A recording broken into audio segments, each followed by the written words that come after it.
हर हर महादेव। नमस्कार। मेरे YouTube channel श्रद्धा में आप सभी लोगों का हार्दिक स्वागत है। उम्मीद करती हूँ कि आप सभी सुखी और स्वस्थ होंगे, भगवान की भक्ति में व्यस्त होंगे। आइए जानते हैं आज इस वीडियो के माध्यम से शिव महापुराण संहिता 2 की तृतीय खंड के 30वें अध्याय के बारे में, जिसमें भगवान शिव जी का ब्राह्मण वेश में माता पार्वती के घर जाने के बारे में बताया गया है। ब्रह्मा जी बोले, हे नारद, गिरिराज हिमालय और देवी मैना के मन में भगवान शिव के प्रति भक्ति भाव देखकर सभी देवता आपस में विचार विमर्श करने लगे। तब देवताओं के गुरु बृहस्पति और ब्रह्मा जी से आज्ञा लेकर सभी भगवान शिव के पास कैलाश पर्वत पर गए। वहां पहुंचकर उन्होंने हाथ जोड़कर शिव जी को प्रणाम किया और उनकी अनेक बार स्तुति की। तत्पश्चात देवता बोले, हे देवाधिदेव महादेव, भगवान शंकर, हम दोनों हाथ जोड़कर आपकी शरण में आए हैं। हम पर प्रसन्न होइए और हम पर अपनी कृपा दृष्टि बनाइए। प्रभु, आप तो भक्त वत्सल हैं और अपने भक्तों की प्रसन्नता के लिए कार्य करते हैं। आप दीन दुखियों का उद्धार करते हैं। आप दया और करुणा के अथाह सागर हैं। आप ही अपने भक्तों को संकट से दूर करते हैं तथा उनकी सभी विपत्तियों का विनाश करते हैं। इस प्रकार महादेव जी के अनेकों बार स्तुति करने के बाद देवताओं ने भगवान शिव के गिरिराज हिमालय और उनकी पत्नी मैना की भक्ति से अवगत कराया और आदर सहित सभी बातें उन्हें बता दी। तत्पश्चात भगवान शिव ने हंसते हुए उनकी सभी प्रार्थनाओं को स्वीकार कर लिया। तब अपने कार्य को सिद्ध हुआ समझकर सभी देवता प्रसन्नतापूर्वक अपने अपने धाम लौट गए। जैसा कि सभी जानते हैं कि भगवान शिव को लीलाधारी कहा जाता है। वे माया के स्वामी हैं। पुनः वे शैलराज हिमालय के घर गए। उस समय राजा हिमालय अपनी पुत्री पार्वती सहित सभी सभा भवन में बैठे हुए थे। उन्होंने ऐसा रूप धारण किया कि वे कोई ब्राह्मण अथवा साधु संत जान पड़ते थे। उनके हाथ में दंड व छत्र था। शरीर पर दिव्य वस्त्र तथा माथे पर तिलक शोभा पा रहा था। उनके गले में सालग्राम तथा हाथ में स्फटिक की माला थी। वे मुक्त कंठ से हरिनाम जप रहे थे। उन्हें आया देखकर पर्वतराज हिमालय तुरंत उठ खड़े हो गए और उन्होंने ब्राह्मणों को भक्ति भाव से साष्टांग प्रणाम किया।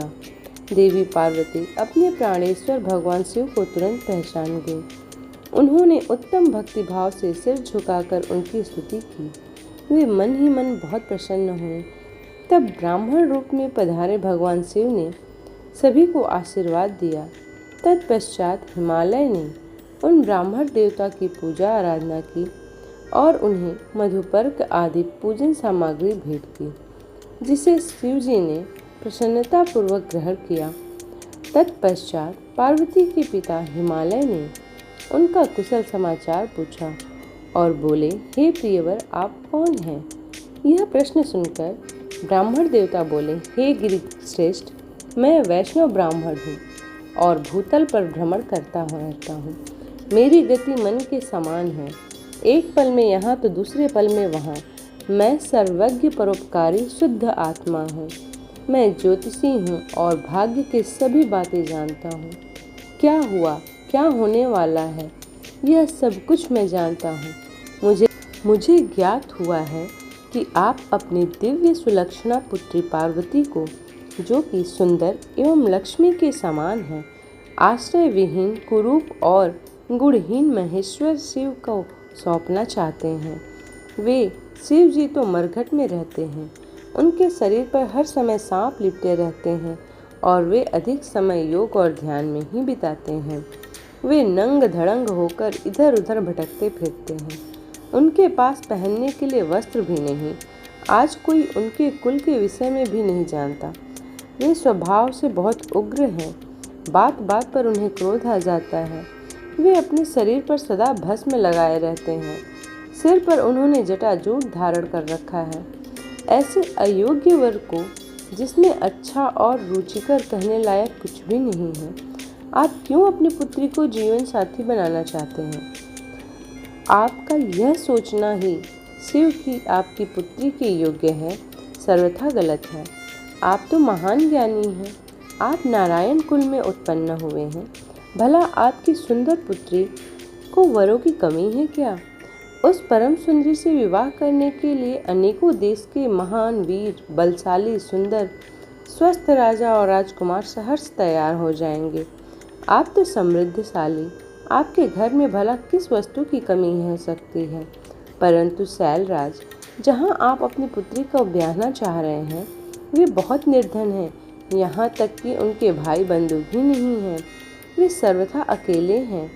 गिरिराज हिमालय आपके पास अभी समय है, अतः आप अपने भाई बंधुओं, पुत्रों व अपनी प्रिय पत्नी देवी मैना से इस विषय में सलाह कर लें, परंतु अपनी पुत्री पार्वती से इस विषय में कोई सलाह न लें, क्योंकि वे शिव के गुण दोषों के बारे में कुछ नहीं जानती। ऐसा कहकर ब्राह्मण देवता, जो वास्तव में साक्षात भगवान शिव ही थे, हिमालय का आदर सत्कार ग्रहण करके आनंद पूर्वक वहाँ से अपने धाम को चले गए। इस प्रकार शिव महापुराण संहिता 2 के तृतीय खंड का 30वां अध्याय समाप्त होता है। उम्मीद करती हूँ कि आज की वीडियो आप लोगों को पसंद आई हो। वीडियो पसंद आई हो तो वीडियो को लाइक करें, शेयर करें और चैनल को सब्सक्राइब करें। इसी प्रकार की भक्ति भाव से जुड़ी हुई वीडियोस को प्राप्त करने के लिए चैनल को सब्सक्राइब करना ना भूलें।